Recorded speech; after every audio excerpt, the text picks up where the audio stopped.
Family gatherings always had a rhythm in our house: food, noise, hugs, drinks, and then somehow, without planning it, everything would orbit around my younger sister, of Lila 29F. She doesn't force it. She doesn't demand attention. It just happens. She's the kind of person people naturally turn toward. Loud laugh, golden hair, always knows what wine to bring. Growing up, I didn't resent her for it. I was the more reserved one. Liked books, quiet routine. Lila was sparkles and sunshine. I was the one who remembered to bring napkins and double-checked if the oven was still on. My husband, Nate 36M, says I'm the kind of person people rely on without noticing. That used to be enough. 2 years ago, after 4 years of trying, I was diagnosed with unexplained infertility. Blood work, scans, tracking apps, timed everything. Nothing gave us answers. We looked into IVF. We even sat through consultations, pricing out our future and treatment cycles. But it drained us emotionally, financially. We didn't have it in us. We decided to live child-free. We had long talks, short fights, quiet mornings that felt heavier than they should, but we made peace with it, mostly. Then Lila got pregnant. First try. They weren't even trying that seriously, just seeing what happens. What happened was Isla, a baby girl. Born last month. The baby shower should have been a red flag. People acted like I was fragile glass. Conversations stopped when I walked by. Baby name talk, stroller choices, sleep training. Suddenly everyone had something to do in the kitchen when I showed up.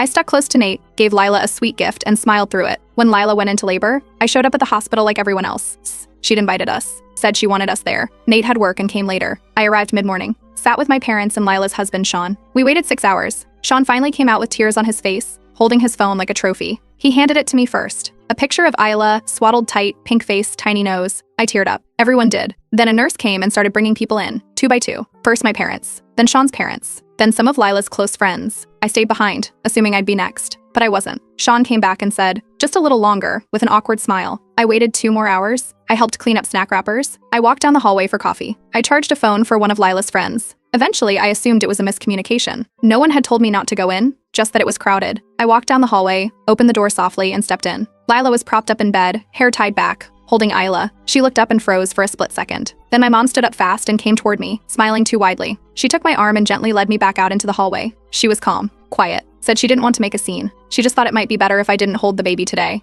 I laughed, confused. I thought she was joking. She wasn't. She said, "You've just been through a lot. She's brand new. Let her start in peace." I asked if something had happened. She said no, nothing specific. Just that sometimes emotions carry energy transfers. I blinked. She added, "We don't want your sadness transferring to the baby." I stood there, completely still. I asked her, "You think I'm going to harm Isla? With what, my feelings?" She didn't say yes. She just didn't say no either. She said I'd been strong, and this was a joyful moment, and everyone just wanted the energy to stay joyful. I looked through the small glass window in the door. My dad was holding Isla. Lila was smiling at someone. A nurse was laughing at something Sean said. And I just stood there, holding a hospital visitor badge in one hand and a small wrapped gift in the other. A soft elephant toy I'd picked up weeks ago. Because Lila had said the nursery was safari-themed. Nobody asked me to leave. Nobody made me go. But I turned and walked back down the hallway anyway. Past the coffee machines, past the family lounge, through the double doors, and out into the parking lot. The sun had already set. I sat in the car for a while, watched people come and go, watched other families walk out beaming, holding balloons and diaper bags. I texted Nate to let him know I was heading home. Didn't explain why. Didn't know how to really. Later that night, I got a photo in the family group chat. Isla in Lila's arms. Sean beside them. My parents on either side. Big smiles. A perfect glossy moment. I wasn't in it. I wasn't even mentioned. The morning after the hospital, my phone buzzed with a message from my dad. It was short. He said things were tense yesterday, and that everyone's just trying to navigate emotions. That was it. No mention of what actually happened. No checking if I got home okay. No sorry. Lila didn't reach out at all. I showed Nate the message. He stared at it for a while, then said he was going to call them. I stopped him. I didn't want a confrontation. Not yet. Instead, I typed out a message in the family group chat. Just a few lines. I said I was happy for them, that Isla was beautiful, and that I needed a bit of space for now. A few minutes later, Lila responded, "Understood, that was all." No follow-up. No question. Just the heart emoji, like I was a coworker who asked to be removed from a group lunch thread. 4 days passed. No texts. No calls. Then my mom finally messaged about a casual family lunch that Sunday at their house. Said it would be nice to catch up. When I didn't respond right away, she sent a follow-up saying I didn't have to hold the baby if I didn't want to, but I was still welcome. Nate asked if I wanted to skip it. I said I'd go. That morning, I wrapped the baby blanket I'd been working on for months. Pale yellow, soft yarn, tiny elephants stitched into the corners. It was supposed to be a welcome gift. I brought it with me in a plain paper bag with tissue. When we walked in, the house smelled like garlic bread and something roasting. My dad was at the grill. My mom was tossing salad. Lila and Sean were already there. Isla in a bouncer seat near the window. I handed the blanket to Lila. She pulled back the tissue, looked at it for a second, then passed it to Sean without saying anything. He smiled, folded it, and placed it on the side table. The entire lunch revolved around Isla.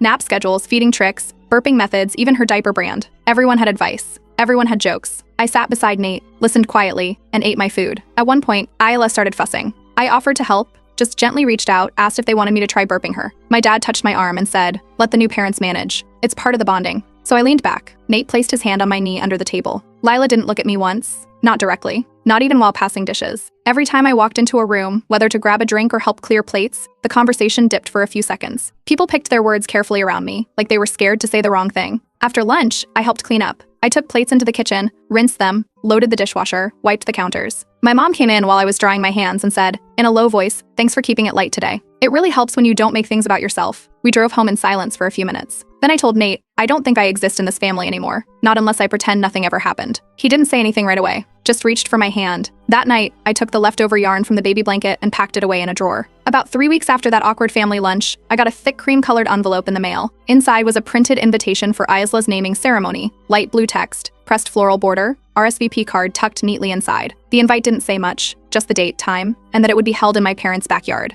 No note, no message from Lila. I called my cousin Elise to check if she was going, and she said Lila had texted her directly last week. Apparently everyone else had gotten text or calls. Nate asked if I wanted to skip it. I said I'd go. I stopped by a specialty shop that week and picked out a silver rattle engraved with Isla's initials. It was something classic and meaningful. I wrapped it in a soft blue pouch and tied it with ribbon. The ceremony was outdoors, white folding chairs set in rows under a pergola. There were wildflowers everywhere and soft instrumental music playing from a speaker.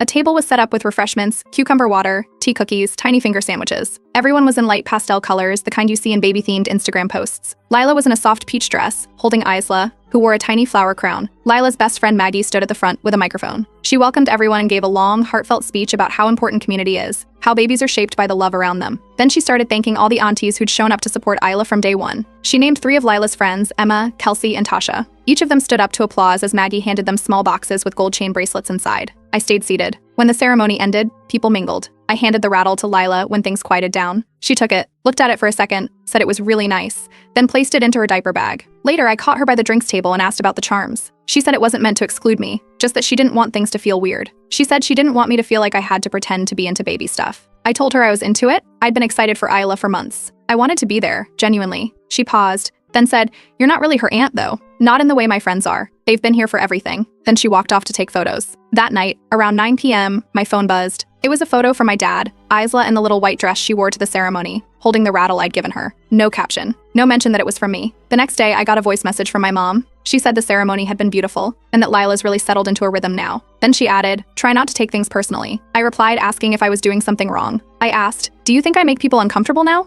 She paused. Then she said, "You bring a different kind of energy now. It's not bad, it's just not light." That was it. Nothing else. I didn't respond. I just saved the voice message and then muted the group chat. After the naming ceremony, I stopped reaching out to Lila. If she messaged, I replied. If she tagged me in a photo or sent a clip of Isla gurgling in a blanket, I gave a thumbs up or a short reply. But I didn't try to start anything. A week later, my parents invited Nate and me over for a quick drop-in. My mom texted, "She's changing every day. You'll miss everything if you don't pop in." We went that Sunday afternoon. I brought a small wicker basket filled with baby clothes I'd bought months ago, still with tags. Little outfits in soft cotton, bunny prints, one with tiny suns. I placed it on the coffee table near the playmat Isla was lying on. No one touched it. My mom asked if I could help in the kitchen. I ended up rinsing bottles and sorting bottle parts from the drying rack. While I was wiping counters, I heard voices from the hallway. My mom was telling Lila, she means well, even if she struggles. Then Lila said, "I know, but she's always had this need to insert herself into things." I stayed quiet, finished up the dishes, told Nate I wasn't feeling great, and we left 20 minutes later. 3 days after that, my cousin Elise called to ask what I was wearing to photo day. I had no idea what she was talking about. Turns out my parents were organizing a family photo shoot in the backyard, coordinated outfits, professional photographer, everyone getting pictures with Isla.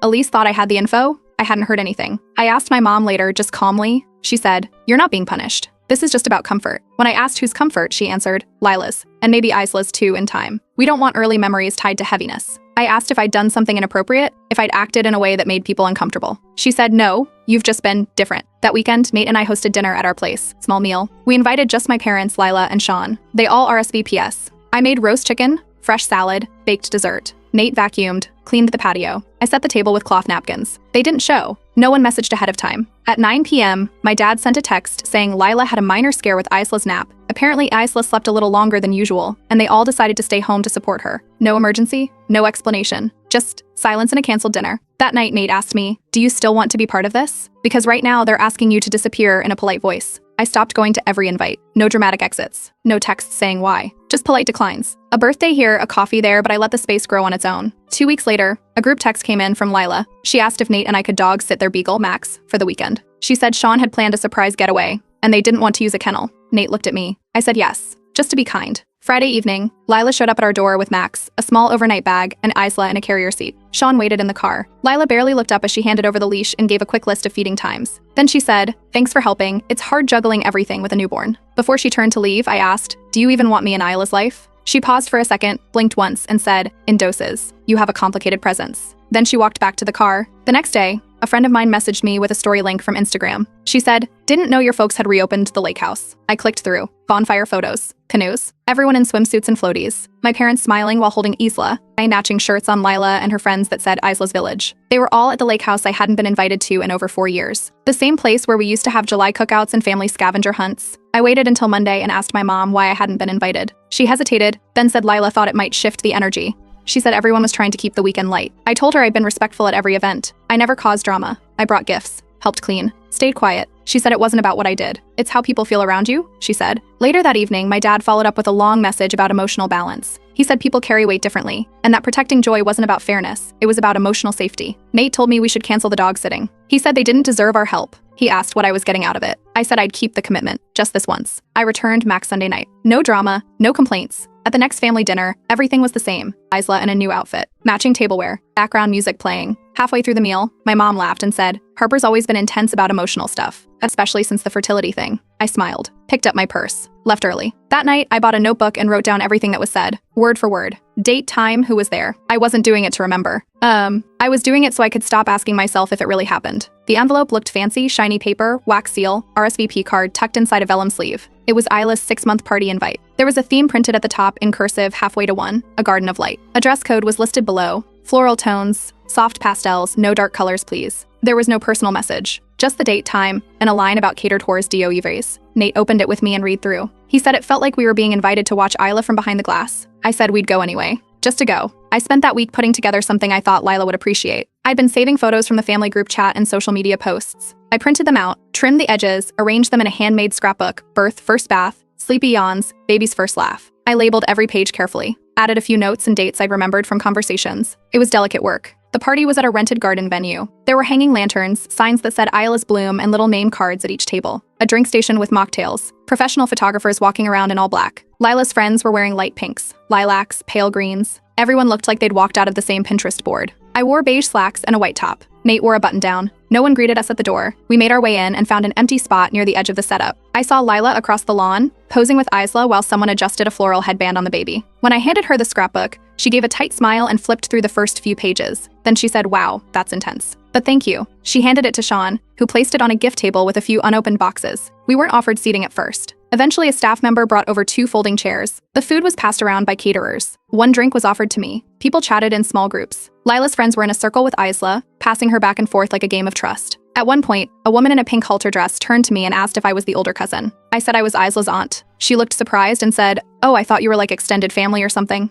I nodded and stepped away. Toward the end, I walked over to Isla's play area. She was lying on a soft blanket, looking up at the trees. I crouched down and said her name softly. Lila was nearby and walked over immediately. She adjusted Isla's hat, pulled the edge of the blanket up between me and the baby, and stood there watching. Nothing said out loud, just a quiet block. Later, Sean's sister came up to me while I was grabbing a drink. She spoke gently, almost apologetically, said Lila had been really into energy stuff lately, that she believed babies soaked up emotional vibes and atmospheres, that she was trying to curate everything around Isla with care. I asked her what that meant. She shrugged and said, "She's just really focused on keeping the environment light, like zero emotional weight." As we were leaving, my dad met us at the parking lot. He placed a hand on my shoulder and said I'd always been more sensitive than the rest of them. Maybe I could give Lila space to build the kind of world she wants for her daughter. Nate and I didn't speak on the drive home. Back at our place, I placed the scrapbook on the coffee table and sat beside it. It hadn't been touched since Lila glanced at the first page. Nate looked over and said, "They're not protecting Isla from you. They're protecting their version of joy, from being reminded that life is sometimes hard." The scrapbook stayed on the table all night, still sealed with the ribbon I had tied around it that morning.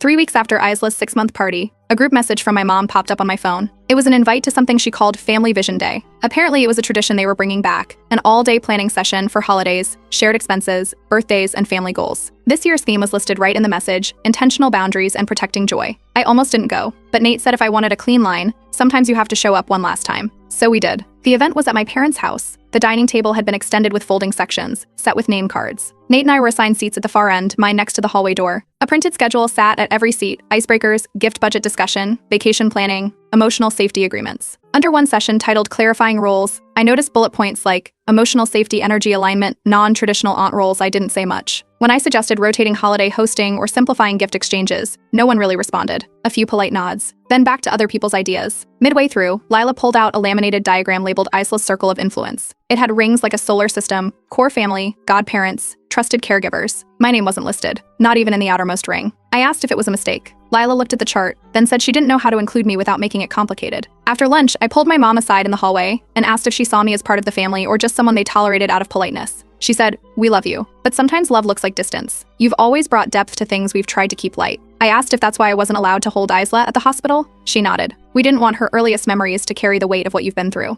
Babies feel things." I went back to my seat, picked up my bag, and stood. Before walking out, I said to the whole table, loud enough for everyone to hear, "You don't have to manage my presence anymore. I'm done making people uncomfortable by existing." We drove home in silence. The next morning, I packed every gift, photo, and note I'd collected for Isla into a sealed box and placed it in storage. I didn't send a message. I didn't explain myself. I just stopped showing up. Invites came through email after that. I didn't respond. No one followed up. The last thing I heard from my dad was a single line, "We hope you're finding peace in your own rhythm." Lila never reached out. Nate and I planted a tree in our backyard that week. The one we bought years ago for a child we never had. We planted it anyway. Now when a photo or email reminder pops up, I glance at that tree and remember, I did everything I could. I just wasn't what they wanted Joy to look like.